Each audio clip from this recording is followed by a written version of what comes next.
So we're going to get into a few more details in regard to working with type, some adjustments, and I'm also going to mention how we use the keyboard with these, some quite easy ways, some helpful ways to manipulate type quickly.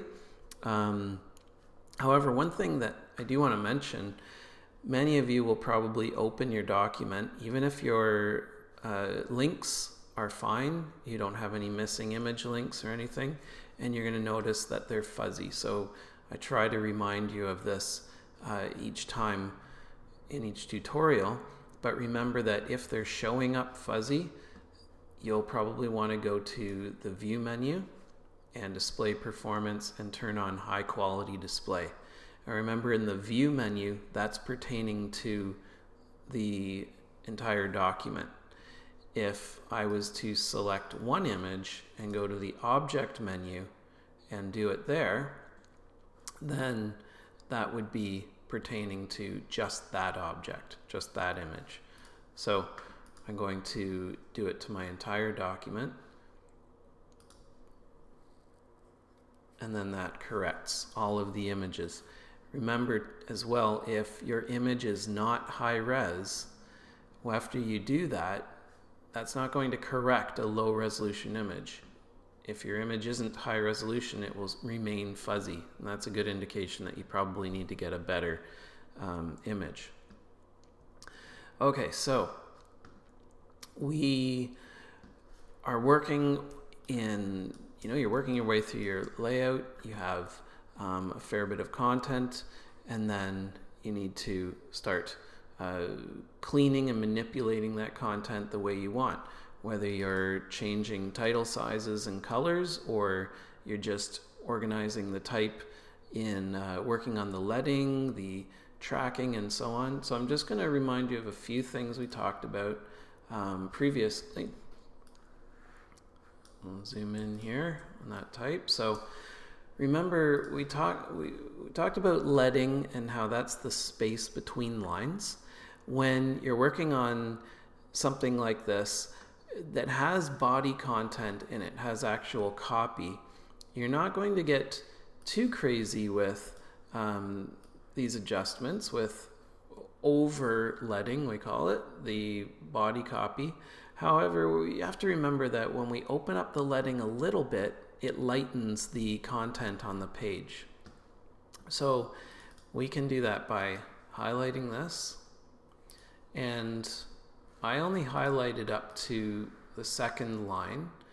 Now we're working again with lorem ipsum here, that Latin gibberish. So if we had our content in, there would be, of course, paragraph breaks and line breaks and so on. So when I go to the line before the top one, that's just so I'm not adjusting anything up above. But that's okay, I can still do that here, because I use what's called space after for the title. Remember, we did that space after over here. We can see it in our character settings, and in our paragraph settings it will come more at the left end there. So that space after is done in lieu of a return.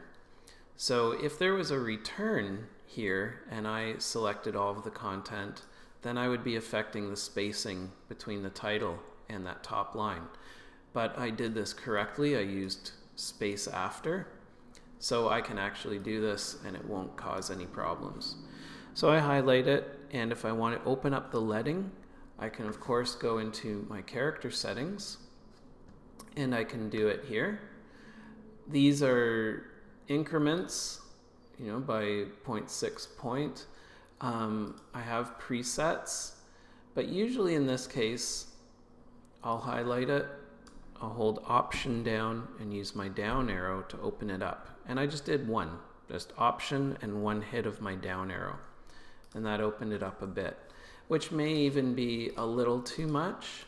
I think that's a little too far open, but that's okay in this case. And I'll do the same here, Option and down. I could also, because these are in a frame that has been turned into two columns, I could select all and adjust it. all together. And again, that works because I used space after between the titles.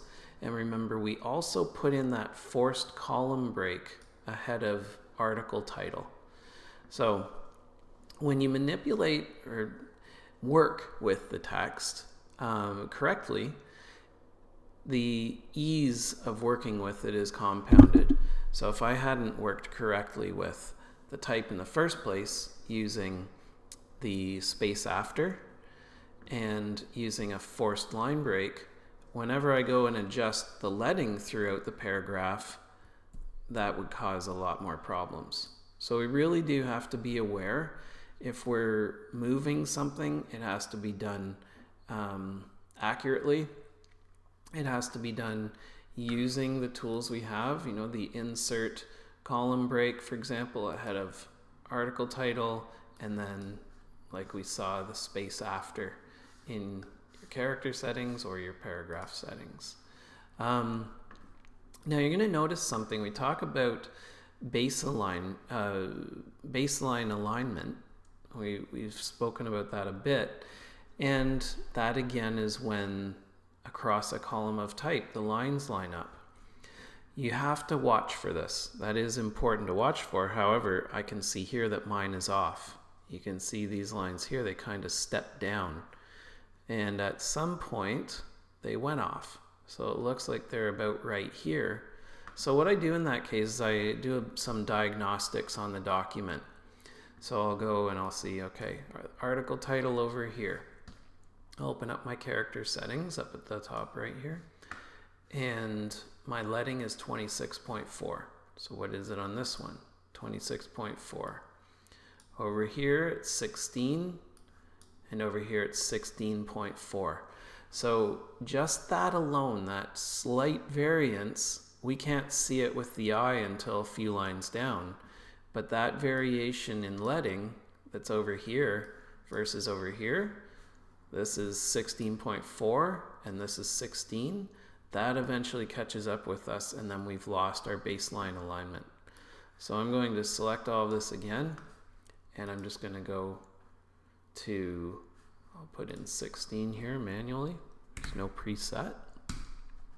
So that corrects it.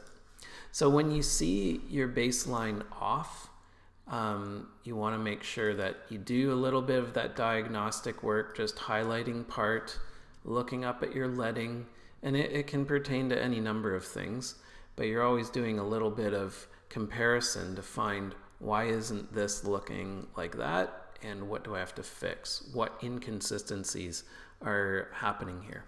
So I checked through and I found that this had a slightly higher point of leading, which, like I said, by the end it threw everything off. So changing the leading again, highlighting what you want to change and holding Option down and doing your down arrow. And when you can, of course, maintain that consistency, Option and down, but you're selecting everything. And of course up as well. We'll close those things up too. Okay, so we saw the overset text, we cleared that, we've adjusted the leading. You know that you highlight and can change the color, of course, based on which one you have, which color swatch you have activated. So up here we have our fill and the stroke. Remember, we want to, as much as possible, avoid having stroke on type. So that's why this one says none. And then on the fill, if I want to change this, for example, to the Bell Pantone color, then I just select it like that. So remember, working with something like Bell or the Climate Network, you're of course maintaining brand standards. You're trying to stay on brand with coloring, not too much of bringing in your own coloring. And over here, we have an example with some hyphens here. So again, we're working with lorem ipsum at the moment. You're going to be working with your actual content. But one of the things we saw when we did our justification settings, and if you don't remember what those were, it was when we made this type and the type throughout, we made it left and right aligned, which is called justified or fully justified. And we chose justified with last line left, which is typically the one that you're going to want to work with. And then after we did that, so I'm going to go in here, I'm going to go in here, select Command A, select all. So I got my cursor live, Command A to select all. And that's when we have our justified type. And what we did, we went into the paragraph menu. So that's the paragraph palette here. And remember, any windows you need will be in the window menu. Sometimes they're in the type tools, and you can also access them through the type menu. And then there we went into the justification settings. Knowing these is such a useful thing. Like we talked about, if there is no point in doing justified type if you don't know how to fix the odd spacing that can happen in there. So we entered these numbers, which for the most part are quite standard. They're a great start for revising your type, and then sometimes, depending on the project of course, you can go in and you can be very specific with certain parts of the paragraph. So we did that. However, what we didn't do in this case is turn hyphenation off. We've allowed the hyphenating to be maintained. Now, I've got that highlighted. We see a hyphen, or a couple even, and I selected my paragraph menu, or my paragraph palette up here at the top. And just keep in mind that on a laptop, if you are working on a laptop, you're probably not going to see all of these things there. So that's when you do want to have, remember that you have the windows to open in the type tables. So paragraph and so on, they still have all of those. And even if there's one that you are still looking for, at the end of the type panel up here, there's another menu that will show you everything as well. So this will open a more detailed panel. So I'm showing you that because on mine, which is a desktop, you can see I have this selected, and then you can see hyphenate up here. So it is currently allowing hyphenation, where if I was on another computer that didn't have the space, and hyphenation, for example, was one of the things that weren't showing in this panel, I would go to the flyout menu of the panel, hyphenation, and then here I am able to simply turn it off right there. Now if I turn it off, I'm going to do that, and I'll turn preview on. Remember, anytime you see preview, you can use that. I'm turning it on and off just so we can see. It is making some odd spaces. It's not too bad. It would be a judgment call whether I want to allow hyphenation or not. In this case, I am going to allow it because we only have two. But you do want to be aware that when you have, actually I think I turned it off there, yeah I did, so I'm going to turn it back on. When you have only a couple of hyphens, that's okay. If you've got within a paragraph, we say like you really don't want to have more than two. One of the challenges that I go through when I work on books, typesetting an entire book, a novel for example, is having no hyphens. So it becomes a challenge for me.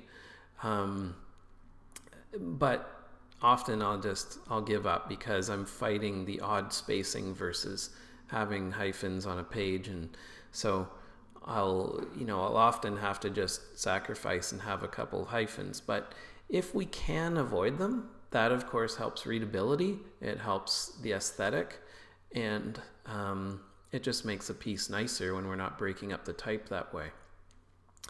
Now, if you do have some hyphens, you'll notice that in this nice justified type, there isn't a lot happening here because we've only got one really. But optically, it creates a little bit of an illusion that the justification, that clean line goes in a bit. And we want to avoid that if we can. So one of the great things that InDesign has is what's called the optical alignment. So I'm going to select all again. I'm going to go into my type menu and down to story. I don't know why it's called story. However, when I open that, here it is, it has optical margin alignment. This is a great tool when you have body copy and you just want to really make sure that it's looking aligned. So you can turn on optical margin alignment and watch when I do it, what happens to the side here. So I'm going to click that on. And you can see what InDesign does is it reads a bit those negative spaces. It moves the type and it's trying to discern where those sort of optical illusions are happening. And it's actually setting some of these characters outside, slightly outside of the type frame in order to compensate for that negative space around the hyphen or even around a period. So that also you have to use carefully. Sometimes you do it, and dependent on the typeface, it just doesn't work out well. But I've found that usually when I do it, if I have hyphens, it's actually, it does work fairly well, and it's helpful. Helpful in just cleaning up that line, maintaining that nice line on your justified type. Now, one of the things that you may find you want to do when you're designing, especially with InDesign, although I would say it's you have to be very careful with doing this. It's not something you want to do too often because of how it affects readability, but you may want to have type on a colored background, like in a colored box. And you'll often see that in more corporate materials, newsletters, and so on. So how we take care of that, of course, is, you would often instinctively, I'm going to turn this back into working mode, you would often instinctively think, okay, this is my type, and I want it to be on a colored box, so I'm going to put a colored box behind it. So I make a colored box, I apply a color to it. I'll use this Pantone for now. Go to my main cursor. Remember, I'm always defaulting back to that selection tool. And arrange, and I'm going to send it backward. I'll do that a few times. Remember, there's also the key command for this, which I typically use. So send backward again. So there, now it's behind my type. Now, I'll make the type white so that we can see it. So I'm on the fill, paper. Okay. So that's often instinctively how we put type into a colored background. And that's not how we should do it, because we've got two objects that are independent of one another, the blue box and our type frame. Ideally, we color the type frame. So I'm going to get rid of this blue box. Now if I clicked on, using my main cursor, I've clicked on the type frame, not the type. I haven't highlighted the type. I've clicked on the type frame. Now I can go to my fill and choose the background color, the fill color of that frame. Now what happens is something that we definitely want to avoid. We've closed that box in on the type. So now the type is right up against all edges of the box, which is not very pleasant to look at. It's tense, it's cramped, it definitely hinders the readability of it, the desire to read it.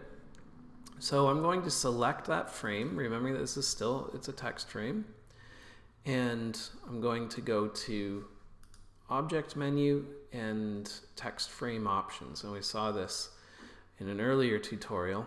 However, here's something there where we will typically use it.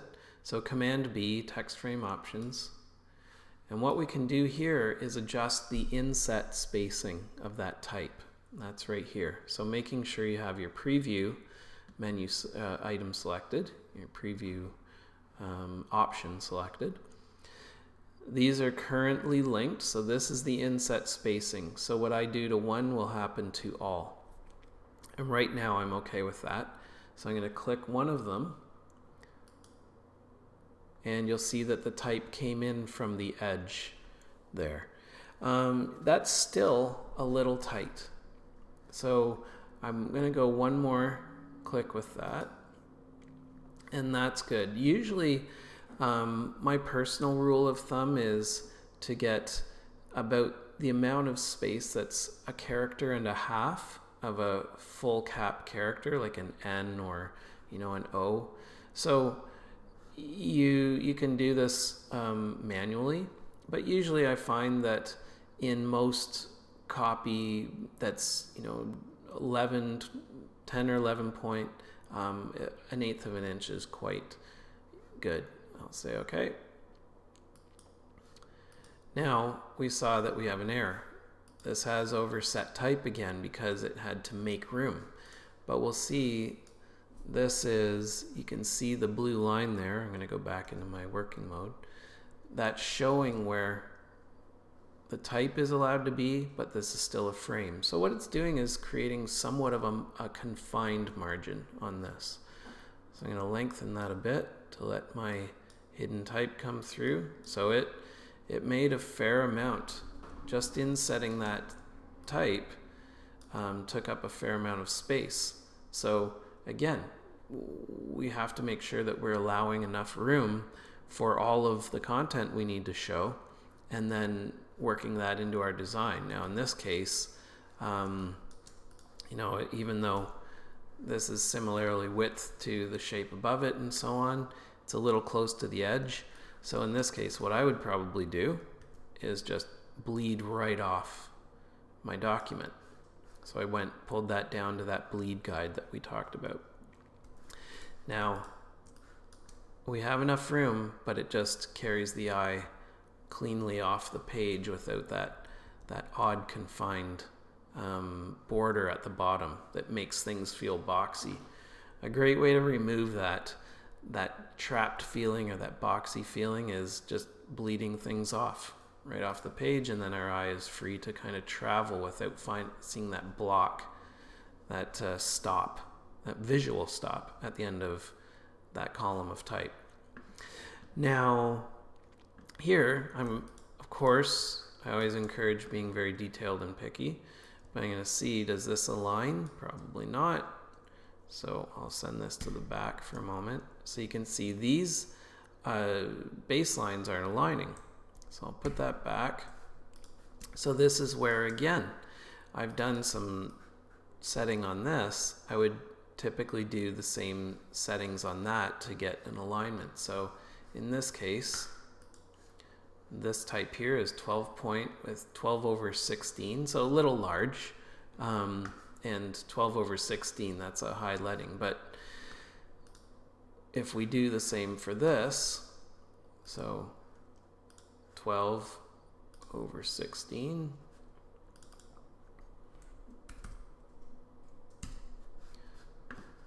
then we'll be able to move it in a position where it will properly align with that type. So I would have to bring it down, and you see again, we've got overset type. So I'm actually going to remove some of this so I can show you. Okay, so yeah, 12 point type is a little large. In the last tutorial I talked, 10 in a newsletter like this, 11, that's pretty good. 12 can be large, but it's not uncommon. So I want to see, okay, I'll get these lined up because I know they have the same specs, so we can see those baselines are lining up. Even though they're not in the same column, in the same frame, they're in the same layout. And when they're in the same layout, they should be matching baselines.